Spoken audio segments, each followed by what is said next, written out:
നമസ്കാരം. മരിച്ചും ജീവിച്ചും കഴിയുന്നവർ 2016 എഴുതിയ ഒരു മിനിക്കഥയാണ്. ആ കഥ ഇങ്ങനെയാണ്. കവിയും ഭ്രാന്തനും രണ്ടല്ലായിരുന്നു. പക്ഷേ കവിക്ക് സ്വന്തം കണ്ണീരും കവിതയും മാത്രം സ്വന്തം. ഭ്രാന്തന് അവ പോലും അന്യം. കവി എന്നും തൂലികയാൽ തേങ്ങി.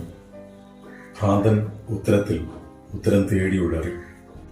ഒരിക്കൽ ഇരുവരും കണ്ടുമുട്ടി. കവിക്ക് ചോദ്യങ്ങളില്ലായിരുന്നു, ഭ്രാന്തന് ഉത്തരവും.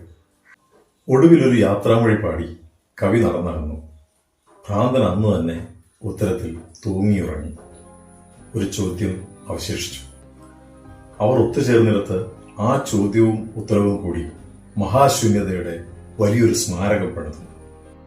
തോരാത്ത കണ്ണീരിൽ ഭൂമി കുതിർന്നു മുങ്ങിക്കിടന്നു. മഹാപ്രളയത്തിന് ശേഷം വഴിതെറ്റി വന്ന പുതുതലമുറകൾ അടിക്കുറിപ്പെഴുതി കൃതാർത്ഥരായി. ഉത്തരങ്ങൾ അനുവദിക്കാത്ത ചോദ്യങ്ങളുടെ സമാഹാരത്തിന് ഇനിമേൽ ചരിത്രം എന്നത്രേ പേര്.